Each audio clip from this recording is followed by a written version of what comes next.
Bonjour à vous tous et bienvenue à Zoom sur l'Abitibi. Aujourd'hui, nous sommes le 15 juin et je suis en compagnie de mon collègue. Oui, bien là, je suis là. Christian, il est là aujourd'hui, cette semaine. Oui. Ben, la semaine passée, écoute, je ne pouvais pas venir. Là, Ben non.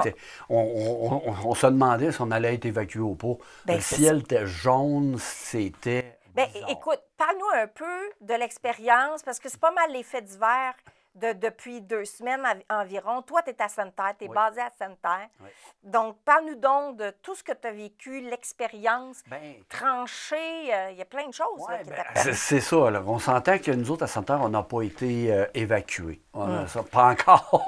Je dis ça pas encore parce que c'est spécial. Là. Tu sais, je veux dire, écoute, depuis le début juin, on vit en stand-by. OK. Et c'est pas drôle pour les gens de Lebel-sur-Quévillon, les gens de Nord-Métal, puis tout ça. Ben oui. Là, les gens de Nord-Métal, c'est correct, ils sont retournés chez Ouais, eux. c'est ça. tout Mais on reste quand même, partout, on reste vigilant. C'est ça. Parce que là, je sais que nous autres, à Sainte-Terre, il y a la 113 qui est pas loin de Bétéville, qui a un feu. Tu sais. Alors, c'est beaucoup... là, Lebel-sur-Quévillon, on ne peut pas encore retourner chez eux. Là, ça fait quasiment 2 3 semaines. semaines? 2 semaines? 2 semaines. À peu près 2 Ça fait semaines. 2 semaines là, qui sont Ben, à c'est côté, quelque chose, dans là. des valises. Là. C'est Ben vraiment oui. quelque chose. Et là, on sait, puis à Sainte-Terre, on ne sait jamais quand est-ce que ça peut venir. Ouais. On Fait que toi, tu habites dans des valises là, en ce moment. Oui, Là. Tu carrément. sais pas, là. Carrément. Écoute, on s'entend, là, la qualité de l'air, c'est plus ou moins, c'est ça une journée, le lendemain. Mais on s'entend que les 3-4 premiers jours, là, on vivait, là, ça avait l'air d'être l'apocalypse. Et, là, Ça devait être dur à respirer. Ben oui. Tu sais, t'es pas loin quand même, Au là. début, là, c'était l'enfer. Mais là, après ça, à un moment donné, il y a des journées, il y a des odeurs de boucan. Puis, OK. des lendemains, c'est... Fait que là, on vit comme ça, là. Mais en tout cas, Essayez-vous de reprendre une vie normale ou c'est impossible en ce moment? on prend une vie normale, OK. mais tout le monde a ça en arrière de la tête. OK. Parce qu'on s'entend, comment je dirais ça, puis c'est ça. C'est quand un feu de forêt, c'est immense. Tu sais, on se dit, on dit c'est 2-3 fois la grosseur du lac Saint-Jean. Imagine. C'est ça qui s'approche de C'est nos débile, villes. là. Alors, ça devient inquiétant. Ouais. Surtout qu'on sait que, écoute, en Alberta, il y a eu, ils sont encore là-dedans pour eux autres, mais il y a eu quand même eu des villes qui ont passé au feu carrément. Là. Alors, écoute, là, ils ont fait des tranchées un peu partout. C'est vraiment quelque chose. À Sainte-Terre. Ah oui, oui. Écoute, puis là, on s'entend à 10 pieds de ma maison, il y en a une. Tu sais, quand je me lève le matin, me fais un café, écoute, même si tu n'y penses plus, tu revois trancher. Tu le revois, c'est ça. Fait que Tu vois, tu dis, viens, tu dis. Ah, je suis OK, encore là-dedans. On est encore t'sais. là-dedans. là. Ouais, Tu sais, c'est ça. c'est quelque chose, ce qui est plate à dire. Admettons que d'ici 2-3 semaines, ils ont réglé tout ça. La moindre sécheresse, C'est c'est ça. en train de devenir comme ça. Bien, c'est parce que ça crée une peur. La peur de... Parce que la plupart des feux, selon le ministre, ont été causés à cause des humains. Ouais. Fait que c'est quasiment épeurant de savoir qu'il y a des humains qui font pas attention, ils vont en forêt, puis ils s'allument un feu de camp. Je suis convaincue que c'est pas intentionnel, là, Puis des fois, c'est quoi? Mais Tu fumes un bas, que tu c'est ça. rages sur le bord du chemin. C'est ça. Il y a des affaires banales, des banalités. Ouais. Et en plus, bon, on s'entend que la foudre a toujours été là pour ça. Oui, mais tu sais, ça, c'est naturel, tu sais. c'est ça. Mais il n'y a pas de la foudre à Mais tous les jours. Non, l'augmentation des risques humains sont là aussi. Ben, c'est ça. Et surtout, on s'entend avec le changement climatique. Écoute, un exemple, si tu avais une pluie aux 3 jours, mais là, c'est plus le cas. Puis à Sainte-Terre, puis on s'entend à Sainte-Terre, là, je dis ça en Abitibi même. Écoute, c'est exceptionnel ce qu'on vit là. Ben oui. Tu sais que nous autres, là, on n'est même pas arrivé à l'été. C'est du jamais vu là, que le Ben non, ministre disait. On n'est même pas arrivé à l'été. Exactement. Quand tu dis la fin mai, on a une sécheresse, c'est spécial. Là. Mais en fait, c'était le Québec qui avait le plus de feux partout au Canada. Ouais, Et en plus, avant l'été. c'est ça. Fait qu'autant de sécheresse, Mais c'est ça. mais également autant d'humains qui a créé Ben oui, puis t'avais des dans le problématiques. bout d'Halifax, dans le bout, écoute, on s'entend, c'est C'est la ça. grandeur du pays, c'est quelque chose. Ouais. Et puis là, il y a d'autres places dans le monde, puis Ouais. écoute, c'est quelque chose. Là, actuellement, à Lebel-sur-Quévillon, là, OK, on commence à avoir plus de pompiers, là. Alors, il y a des Américains qui sont arrivés, OK. et là, il y a des Portugais, là, Portugais et Espagnols qui viennent d'arriver. OK. Alors, il y avait les Français. Alors, c'est devenu, là, international. original. C'est ça, C'est exactement. quelque chose d'assez spécial. Si on voulait que l'Abitibi devienne populaire dans le monde, ben Ouais, ben c'était pas la méthode. c'est hein, une façon que ça a l'air qu'on est devenu populaire dans le monde. En tout cas, je pense que New York sont tannés de nous sentir. Hey, quand tu dis qu'il y a des méga smog à cause des feux de Écoute, forêt c'est qui tournent quelque dans chose. le nord du Québec, Ouais. tu te dis, Ouais. ouais, OK. Là. Donc, les États-Unis n'étaient pas très heureux de Non, la donc, situation du Québec. on va vous en envoyer des pompiers. C'est ça. Tannés de C'est respirer ça. ça. Exactement. Non, ben, tant mieux. Fait que, tu sais, on ne peut pas donner de nouvelles aujourd'hui parce que c'est d'heure en heure Ben, qu'il y a c'est des ça. nouvelles dans Tout ce qu'on en l'actualité. est, là. puis Fait tout, que- tu sais, c'est ça, là.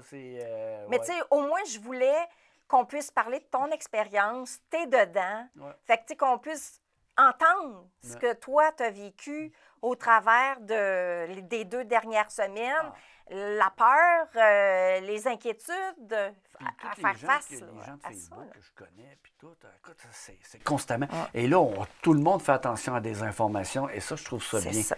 Je trouve ça bien parce qu'on a des médias, c'est important, là, je ne veux pas rien que vendre le mien, là, mais on a des médias, et je pense qu'avant parce qu'à un moment donné, c'était rendu, hey, tel chemin est ouvert, tel ci et ça. C'est ça, non. Non, fiez-vous Non. à vos municipalités, puis Exact. les médias accrédités, avant de faire quoi que ce soit. Effectivement. Il y a des endroits qu'on nous dit d'appeler, le Québec 511, etc. C'est les ça. chemins. C'est ça. Malgré toute cette inquiétude, cette incertitude et tout ça, il y a quand même des villes qui ont continué à vivre normalement. Et c'est pour ça que je vais te parler de culture, parce que pendant que toi, tu étais dans ces affaires-là, ben moi, la vie continuait dans différentes villes en Abitibi. Donc, je suis allée toucher une coupe de conférences de presse que je vais te parler. Il y a eu la conférence de presse du festival TRAD. Oui. Tu sais que c'est la musique de trad, traditionnelle, etc. Et le festival, à chaque année, ils ont un événement au mois de novembre.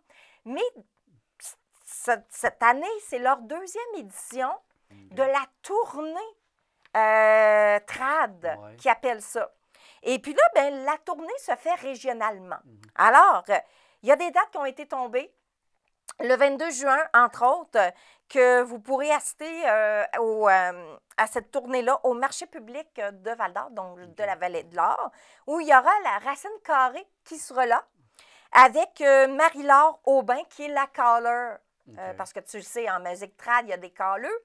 Non, je connais pas. Non? Tu connais pas ça? Des des 7 carrés, là. oui, tu sais, ok, c'est ça de la musique trad. oui, c'est vrai, Donc, il y a des callers qu'on appelle, et ça sera Marie-Laure Aubin. Donc, le 22 juin. Ensuite de ça, le 30 septembre, eh bien, ça va être au centre communautaire de la Motte, où, encore là, Racine Carrée y sera, mais Jean Martineau, Abitibi Danse, sera là pour, justement, faire de la danse. Ensuite, c'est le 28 octobre. Eh bien, ça va être au club de golf de la Sarre, Biti. C'est le club de golf Biti. Je ne sais pas si je le dis correctement. C'est les Fous qui y seront. Donc, le groupe Les Fous. Et le 2 novembre, il y a au Vieux-Noranda, au Petit Théâtre du Vieux-Noranda, Bijiko. Puis, il y a à Malartic, au Théâtre Maghleb, que Bijiko va être aux 2 endroits le 2 novembre. Alors, ça, c'est pour la tournée, hein? C'est pas le festival du mois de novembre, mais c'est la tournée de la musique trad qui va se faire. Ensuite de ça, j'ai assisté à la conférence de presse de l'Espace Bleu. L'Espace Bleu, c'est je dirais pas que c'est un monument, mais plutôt, ils ont développé un nouveau concept architectural de l'Espace Bleu. Il y a différents espaces bleus au travers du Québec, dans différentes villes du Québec, et c'est Amos qui a réussi à avoir son espace bleu partout en Abitibi. Il n'y en aura pas d'autres. C'est juste Amos qui va l'avoir. C'est un espace, c'est un concept architectural qui va être établi au Vieux Palais d'Amos. Donc, le Vieux Palais, le chantier va commencer au mois de septembre prochain. Et sa concept, c'est un concept, hein, je te le dis, et ils vont remodeler le vieux palais, ils vont le remodeler, mais en gardant, bien sûr, tout ce qui est patrimonial, c'est ça. Pas patriarcal, tu sais. Il est peut-être patriarcal, là, là. Mais patrimonial. Donc, ils vont le changer. C'est une architecture beaux-arts qui va être là. Mais il va y avoir, je te le dis, il y a trois affaires culturelles qu'il va y avoir, là. Je cherche. Alors, en fait, je vais te dire plutôt, parce que moi, je posais la question, j'ai eu une entrevue avec la députée de l'Abitibi-Ouest, Mme Lay, qui nous a parlé de l'espace bleu, mais j'ai aussi eu une entrevue audio avec Maude Guy, qui est, elle, la professionnelle de la Direction générale du ministère de la Culture et des Communications. Parce que j'ai posé la question, c'est quoi, pourquoi espace bleu? Pourquoi ça s'appelle comme ça, au juste, là, tu sais, ça pourrait s'appeler quelque chose d'autre, là, mais non. Alors, l'objectif d'Espace bleu, c'est de créer des lieux accessibles dans chaque région du Québec où l'on peut découvrir et apprendre sur la culture locale, puis ainsi sur la culture québécoise en général également. Les espaces bleus ne sont pas des musées traditionnels, mais plutôt des pôles culturels qui sont ouverts à la population. Le choix de la couleur bleue, bien, c'est lié à la fleur de lys, qui est bleue, hein, et aussi à la présence de l'eau au Québec. Alors, c'est pour ça que sur le territoire, il y a beaucoup d'eau, ils ont décidé aussi de l'appeler comme ça. Fait que les espaces bleus mettent en valeur le territoire, l'identité régionale, puis ils offrent une expérience immersive qui suscite l'émotion du visiteur. Donc, ils feront également appel aux ressources numériques et présenteront des expositions temporaires en itinérance à travers tout le réseau des espaces bleus. Bien, entre autres, le musée à Québec va pouvoir lui envoyer ici en Abitibi des expositions itinérantes et on va pouvoir les avoir ici de façon itinérante et avec des délais X. Il va y avoir aussi un restaurant en place. Il va y avoir un espace multifonctionnel aussi. Donc, et dans le restaurant, bien, ça va être tout ce qui est des produits du terroir qui vont être là, de l'Abitibi, qu'on va pouvoir manger sur place et tout ça. Fait que ça va être assez intéressant de pouvoir aller sur place. Mais écoute, ça va être à 2025 à peu près, là, où le Vieux Palais là, va être remodelé entièrement. Puis, fait que, il y a encore du temps avant d'y aller. Parfait. Fait que ça, c'est les espaces bleus. C'était le 25 mai dernier, la conférence de presse. Et j'ai eu dernièrement une entrevue avec Véronique Larouche-Filion, l'auteur de toutes les tomes, en fait, de Amos vous raconte.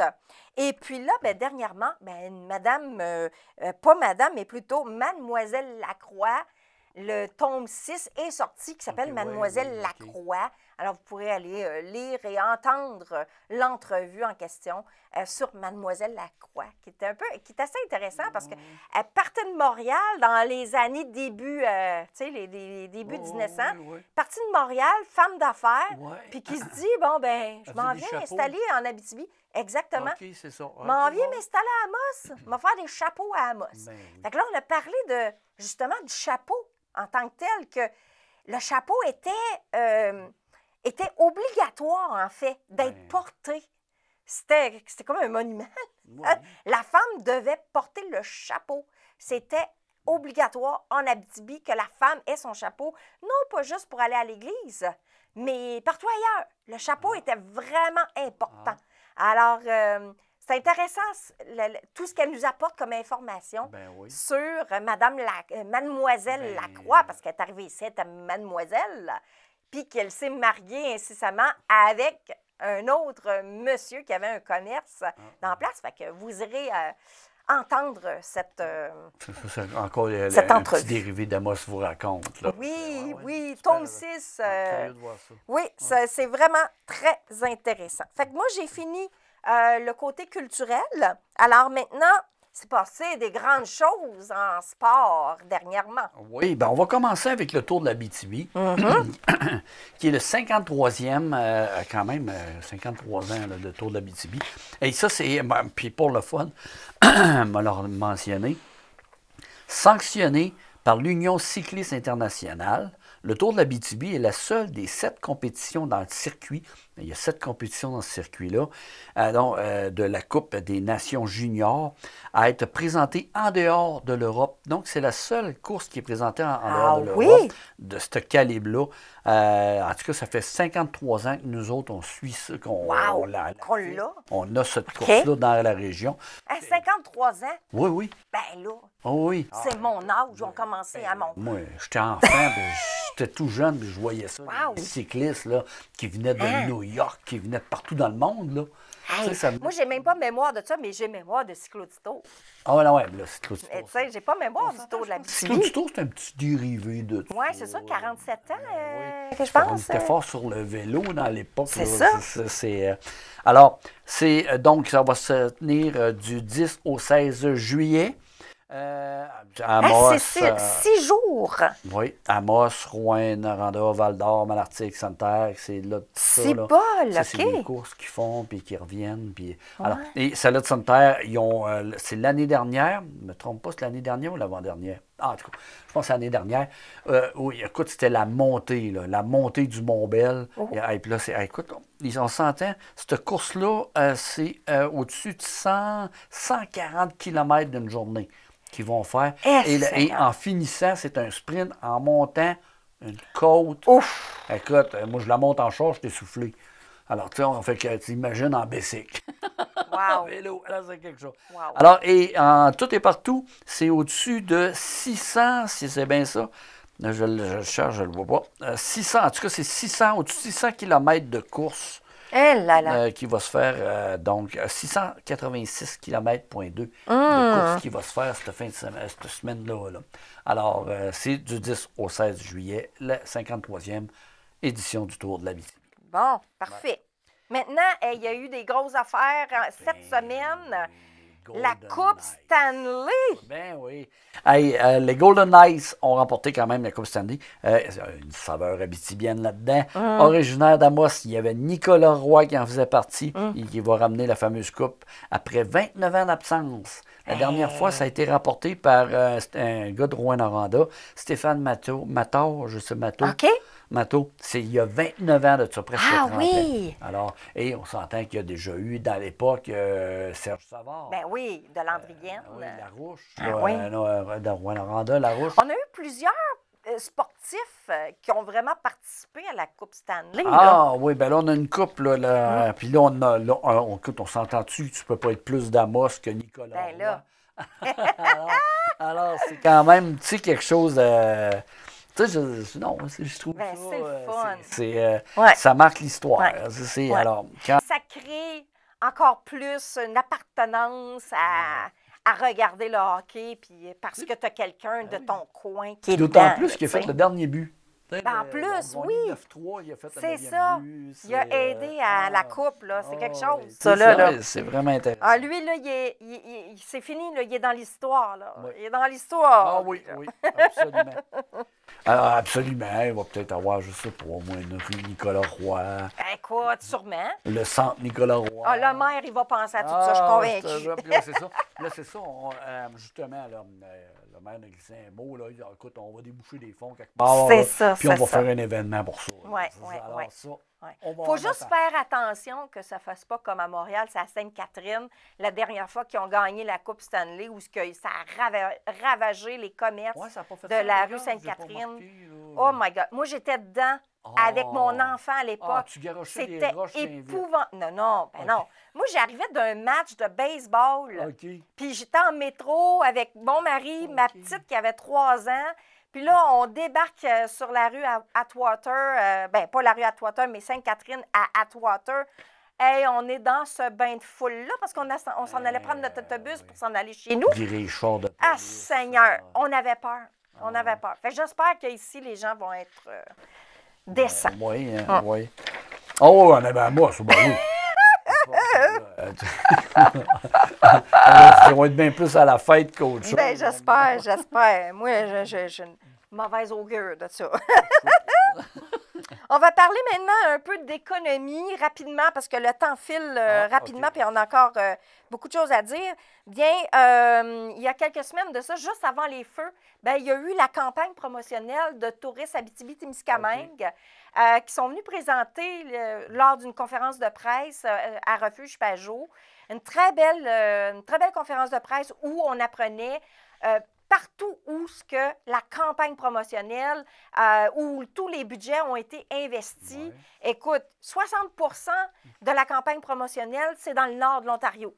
Okay. Parce que le nord de l'Ontario est très intéressé à venir en Abitibi, surtout dans les pourvoiries, pas nécessairement à faire de la chasse, de la pêche, des choses comme ça, mais plus de venir prendre du bon temps. Et la thématique, la thématique de cette grande campagne promotionnelle s'appelle « À votre rythme » ou « À ton rythme ».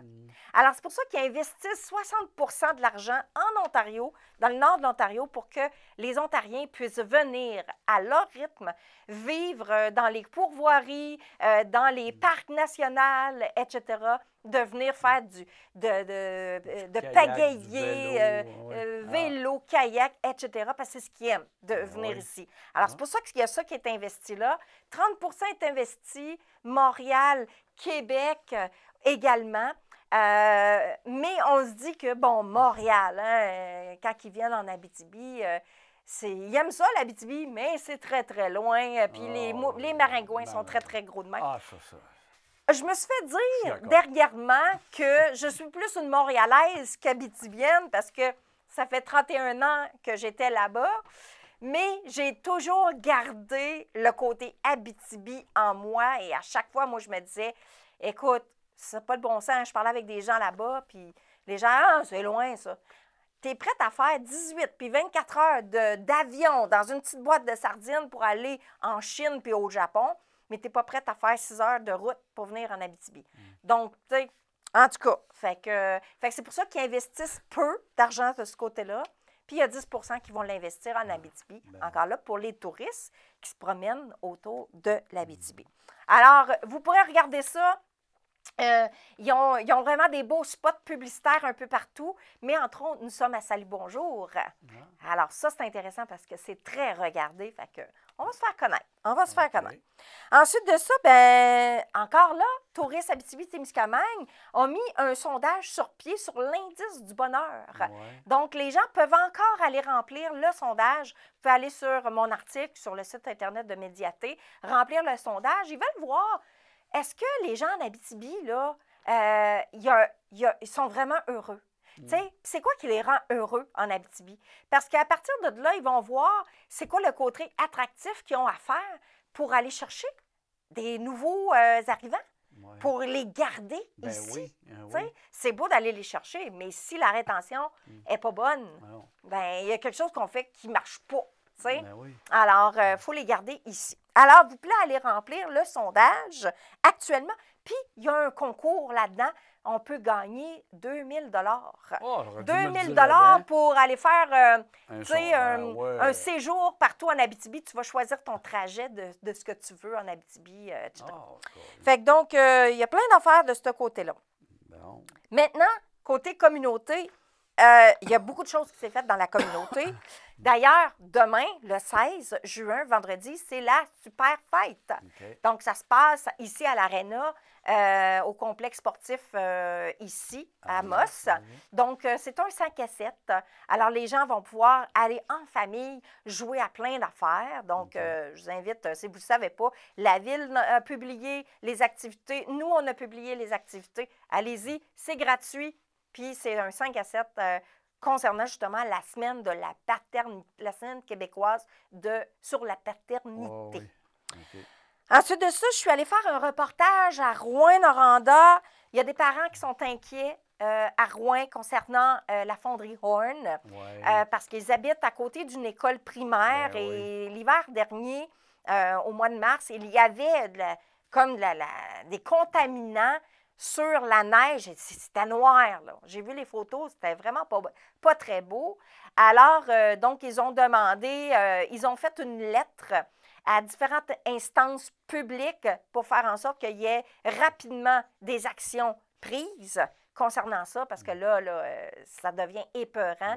Ben oui. Les habitants qui ont du moins des enfants à Noranda ont levé le flag. Il y a plus de 800 signatures sur la lettre de pétition.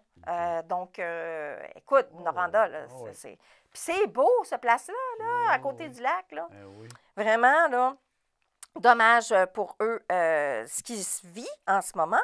Ensuite de ça, bien, il y avait l'ouverture du marché public de la Vallée de l'Or qui se faisait également. Ça commençait le 11 juin dernier. Et ils ont des dates pour Sainte-Terre, qui est nouveau cette année. Une ou deux dates. Je n'ai pas par cœur non plus. Trois? C'est trois, là. Trois dates.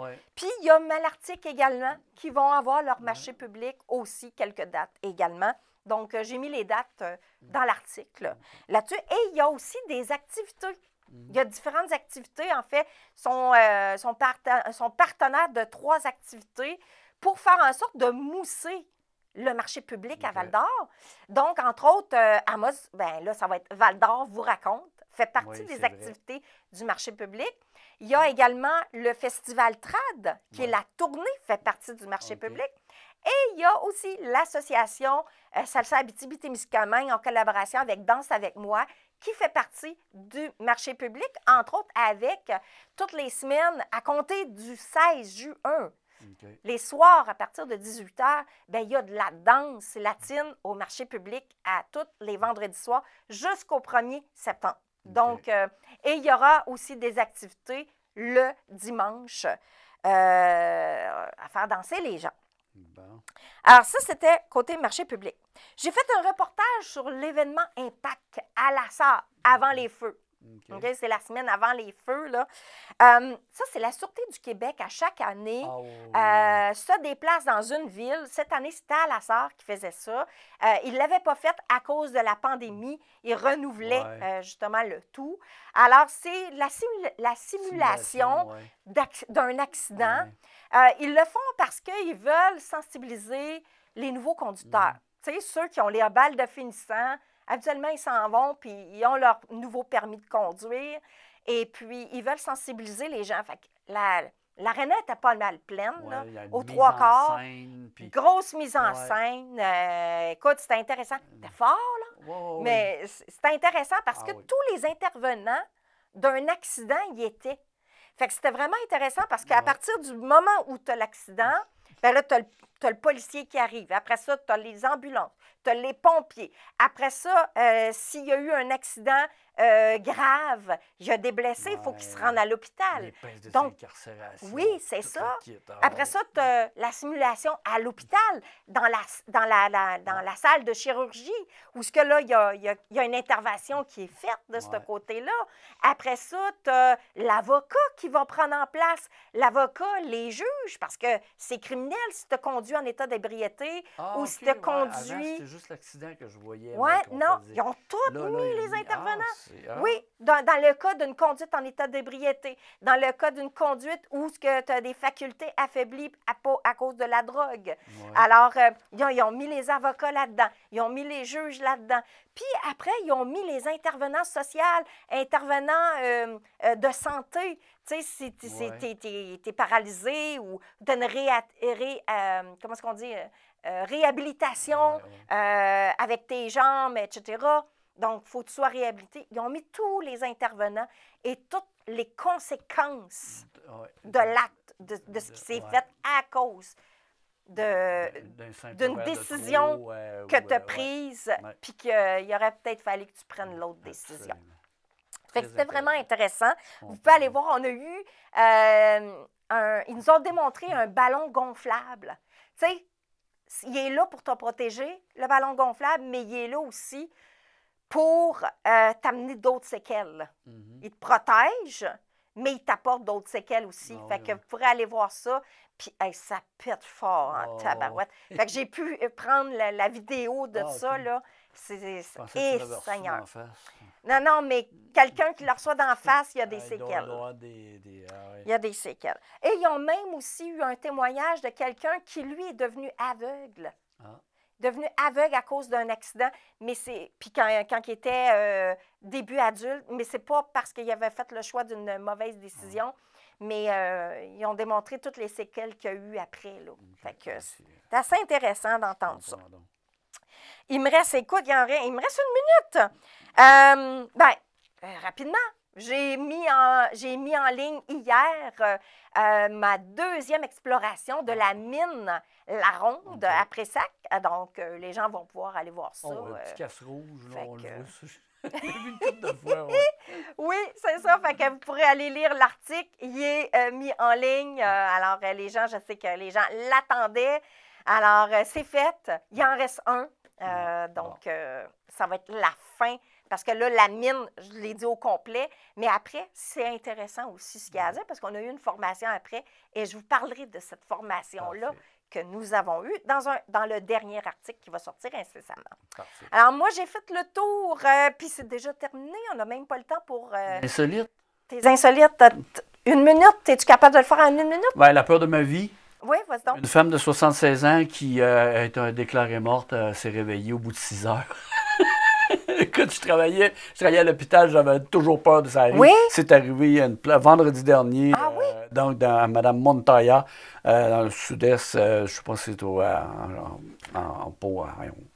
Mexique ou quelque chose de même. OK. Alors, Fait qu'elle a été déclarée morte. oui, vraiment, il y avait des médecins qui ont passé, puis tout ça, puis elle était vraiment là, Wow. mais écoute, tu sais, au bout de 5 heures, 5-6 heures, elle s'est réveillée. C'est pas... Alors, il y a même eu des dires de hey, c'est quoi qui s'est passé, là, puis ils sont vraiment en train de chercher. Étais-tu, tu vois ça dans les frigidaires? Il allait là, l'amener, là. là. Imagine, il allait l'amener, là. Hey, hein? Fait que, Moi, c'est ma peur était de dans ma le vie, sac. ça. Fait que, Ah, c'est bon, débattu. t'es divine. Moi, c'est ma peur de ma vie, ça. Moi, Hey, moi, c'est tu ma te réveilles, peur tu de t'en vas voir te faire ça. brûler. J'ai été 6 ans, il y a 5-6 ans à l'hôpital. Ah, C'était ça. ma peur de ma vie. Ah moi, là ça. là. Là, je me dis, ça se fait. C'est vraiment arrivé. Hey, c'est épouvantable. Ben écoute, merci beaucoup. Ça complète justement les nouvelles de cette semaine, de plusieurs, en fait, parce que ça fait 2 semaines qu'on ne s'est pas vus. Alors, ça complète les nouvelles et je te souhaite bonne chance pour la suite à Santerre. Hein? Puis nous autres, on va se revoir la semaine prochaine avec sûrement d'autres nouvelles. Là.